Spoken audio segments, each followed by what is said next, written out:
took my boys to youth group last night, and their youth pastor is so filled with the Spirit. I absolutely love him. And I jumped in for worship, and at the end of worship, he was talking to the kids about what Jesus did on the cross and how significant it was and how important it was. And he was weeping, and he's the real deal. When he's shedding tears, they're real tears, because his heart is so postured towards what the Father did, what Jesus did for us. And I just was like, there was a moment where I was like, oh, I want to grab that. Like, I want that, and I want to place that reverence that he had in that moment. You know, I had been outside and reading a book, so like I wasn't fully as engaged as he was in the message he was sharing and what was happening in worship. And I was like, Lord, I want that just awe for what you did on the cross.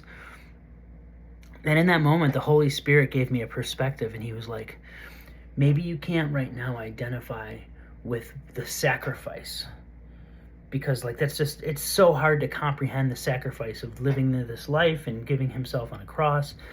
And the Holy Spirit shifted my perspective, and it was like, what is amazing about that moment isn't just that he gave his life for us, that he came down into this earth, embodied a human, like lived beneath heaven, and was subject to a father and a mother that were technically inferior to an all-created God.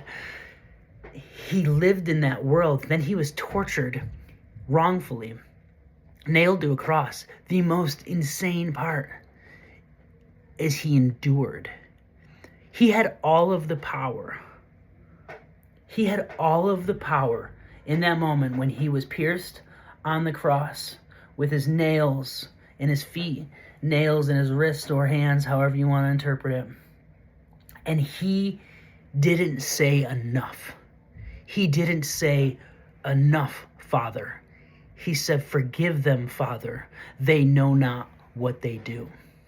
He knew that he was going to endure something after that moment. He was going to actually go into hell and preach to the demonic realm. There was things that he knew about his experience that we couldn't even comprehend. He could have just said enough and ended everything. Said, this world is done. We incinerate it. God almost did that in the Old Testament. He wanted to reset, but he had people come before the throne and intercede to stop that. So Jesus, God, the creator of all, had the power to say enough on the cross, but he had the mercy to endure what his creation did to him. That brings humility to my thoughts.